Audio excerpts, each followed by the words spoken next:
परम स्नेही मित्रों एवं मेरे प्रिय छात्र छात्राओं, शुभ दिनम।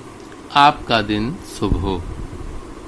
आपको बताना है कि 11 अक्षर वाले जो संवृत्त छंद हैं उनके विषय में हम पिछले कई दिनों से पढ़ रहे हैं और हमने पढ़ा है इंद्र वज्रा छंद, उपेंद्र वज्रा छंद और इंद्र वज्रा तथा उपेंद्र वज्रा से मिलकर बनने वाला उपजाति छंद भी आपने पढ़ा।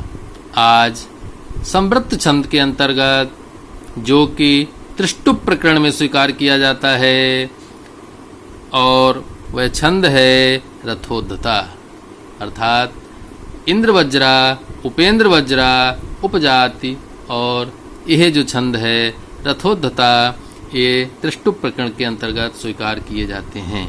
आज पढ़ेंगे रथोद्धता छंद का लक्षण और उसका उदाहरण। तो आइए चलते हैं। क्या लक्षण है?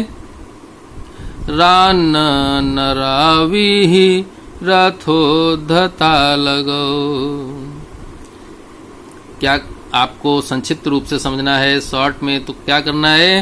रा से रगण, ना से नगण, रा से रगण, ला से लघु और गा से गुरु। जिस चरण में क्रमशः रगण हो, नगण हो, रगड़ हो और अंत में लघु के साथ गुरु हो तो वह छंद रथोद्धता छंद कहलाता है। ठीक है, आप इस लक्षण में भी लगा सकते हैं मात्राएं। ये लक्षण स्वयं में अपना एक उदाहरण है रथोद्धता का और एक अन्य उदाहरण भी हम भली प्रकार समझेंगे। पहले परिभाषा समझ लीजिए। क्या कि जिस पद के प्रत्येक चरण में रगण अर्थात राजभा, मैंने आपको ये माता राजभानस लगा सूत्र बताया था और उसके अंतर्गत किस गण में कौन सी मात्राएं होंगी ये भी बताया था। तो जिन्होंने वह नहीं पढ़ा है उसे कृपया मेरे वीडियो को उसको समझने के लिए देख लीजिए। तो देखिए, रगण में क्या आएगा? राजभा, और राजभा में क्या होता है? गुरु, लघु, गुरु। इसके बाद नगण में जो गण बनता है तो तीनों लघु का बनता है, नसल, लघु, लघु, लघु। और रगण में फिर वही गुरु, लघु, गुरु और अंत में क्या होगा? एक लघु होगा और सबसे अंत में अर्थात पादांत में गुरु होना चाहिए। यदि इस प्रकार से क्रम से गण होंगे तो वह छंद होगा रथोद्धता। अब मैं इस लक्षण में मात्राएं लगाकर आपको दिखाता हूँ। देखिए, रान, ये जब संयोग होता है तो उसके आगे गुरु होता है, ये नियम है। तो यहाँ पर तो वैसे भी दीर्घ है तो ये गुरु हो गया। यहाँ पर देखिए न, ये ह्रस्व है अर्थात लघु हो गया। यहाँ पे देखिए दीर्घा अर्थात गुरु हो गया। यहाँ पर देखिए ह्रस्वी वी अर्थात लघु, ह्रस्व अ, हा में ह्रस्व है अर्थात लघु, रा में ह्रस्व है अर्थात लघु। आगे देखिए ओ और संयोग है पीछे, तो संयोग के कारण भी दीर्घ हो सकता है अर्थात गुरु हो सकता है और ओ भी गुरु में आता है। तो ये आपका क्या हो गया? गुरु। यहाँ पर क्या है? धा, धा में क्या है? अ, तो अ लघु में आता है। यहाँ पर क्या है? दीर्घा अर्थात गुरु। यहाँ पर ल ह्रस्व है अर्थात लघु और औ गुरु में आता है। अब देखिए बंधुओं की मात्राएं आपके गण सही से बने हैं या नहीं। तो गुरु, लघु, गुरु, गुरु, लघु, गुरु, ये देखिए रगण बन गया। गुरु, लघु, गुरु, राजभा अर्थात रगण सबसे पहले है। इसके बाद लघु, लघु, लघु अर्थात नसल अर्थात नगण हो गया और अंत इसके बाद फिर गुरु, लघु, गुरु अर्थात रगण हो गया और अंत में एक लघु और एक गुरु। तो इस प्रकार छंद की जो शर्त है, जो नियम है, वह उदाहरण के रूप में आपने देख लिया इसी छंद के लक्षण को और वह स्पष्ट है कि रगण, नगण, रगण, लघु और गुरु होगा तो वह रथो तथा छंद कहलाएगा। एक आसान ट्रिक जिसके माध्यम से आप इसे याद कर सकते हैं, रनर और रथ को याद रखिए। रनर का मतलब है रगण, नगण, रगण, जिसका अर्थ होता है दौड़ने वाला, और रथ का भाव भी ऐसा ही। अब मैं आपको एक उदाहरण बताता हूँ। यहाँ पर देखिए, जो ए है वह गुरु होता है, और वा में ह्रस्व आ है अर्थात लघु, मा में दीर्घ आ है और पीछे संयोग भी है, तो दीर्घ और इस सा को साथ में रखेंगे और आपका बनेगा गुरु।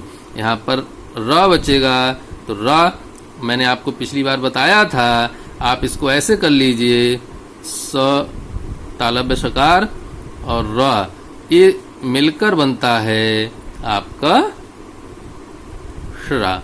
ठीक है, तो जो संयोग है, अब रा में ह्रस्व आ है अर्थात लघु रहेगा, मा में ह्रस्व आ है लघु रहेगा, वा में ह्रस्व ई है लघु रहेगा।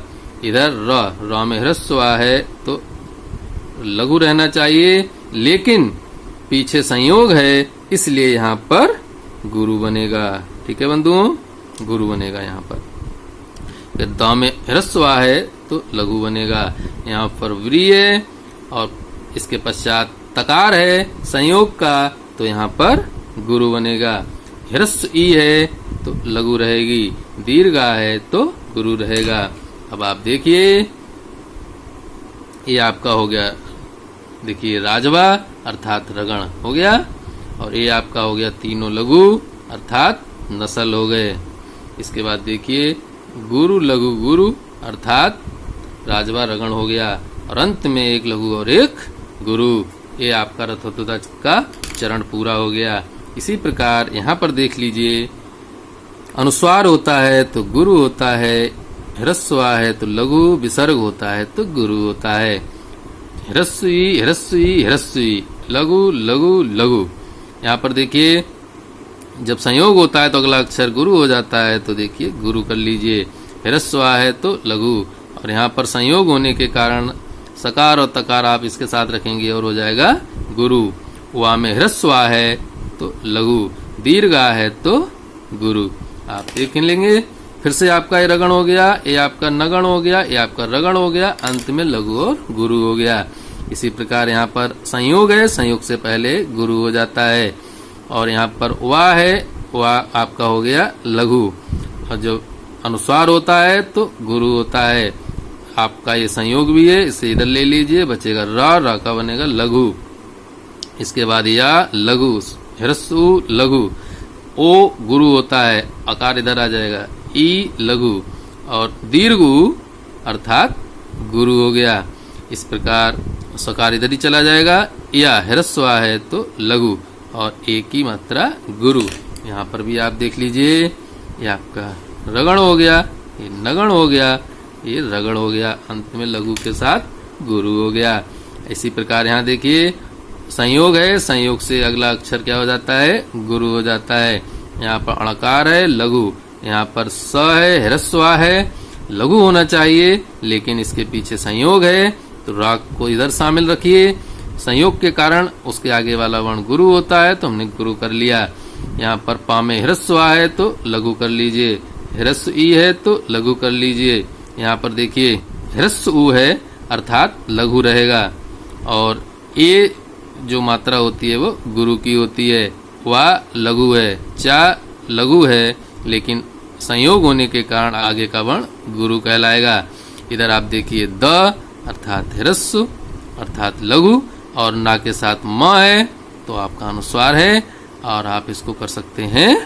और एक साथ एक बात और आपको पता होनी चाहिए कि चरण के अंत में आपके पास विकल्प भी है गुरु करने का, तो यहाँ पर वह गुरु बन रहा है, वैसे भी अनुस्वार होने के कारण गुरु है। अब देखिए,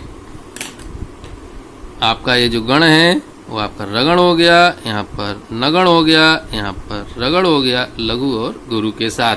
तो इस प्रकार आपने देख लिया, आप प्रत्येक चरण में वर्णों को भी गिन सकते हैं, जिससे ये प्रमाणित हो जाए कि प्रत्येक चरण में 11 अक्षर हैं या नहीं। तो ऐसे भी देख सकते हैं, आधा अक्षर नहीं गिनेंगे, 1 2 3 4 5 6 7 8 9 10 11। देखिए बंधु 11 वर्ण हो गए। 1 2 3 4 5 6 7 8 9 10 और 11। ये भी 11 हो गए।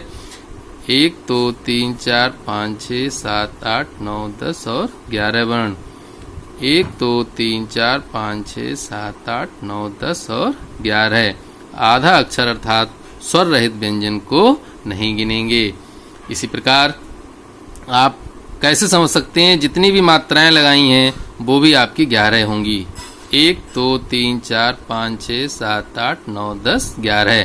क्योंकि 3 गण हैं तो 3 3 9 और 1 10 और 1 11। तो मात्राओं की यदि संख्या गिनेंगे तो वह 11 ही बनेंगी, और अक्षर गिनेंगे वे भी 11 बनेंगे। तो आपको केवल मात्राओं को ऐसे गिनना है 1 2 3। यदि आप गुरु को 2 गिनेंगे और लघु को 1 गिनेंगे तो गलत हो जाएगा। यहाँ पर आप केवल मात्राओं की संख्या गिन लीजिए कि कितनी मात्राएं लगी हैं। मात्राओं को इस तरीके से मत गिनना जैसे गुरु को 2 और लघु को 1। ठीक है, तो ये 11 वर्ण बनेंगे। आपने भली प्रकार से समझ लिया।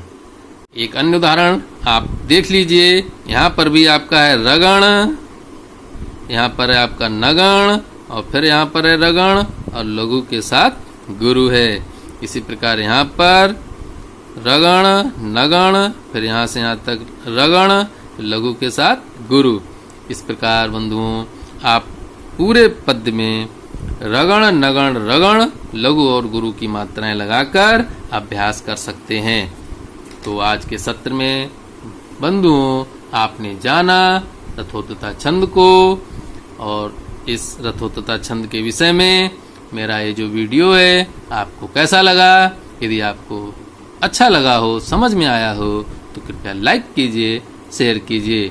और जो लोग नए हैं, जिन्होंने मेरे चैनल को सब्सक्राइब नहीं किया है, कृपया वे चैनल को सब्सक्राइब कर लें, जिससे मेरे आगे आने वाले सारे वीडियो अपलोड होते ही आपको उनका नोटिफिकेशंस मिल सके। तो मित्रों आज के सत्र में इतना ही। धन्यवाद। नमस्ते समम। जय हिंद।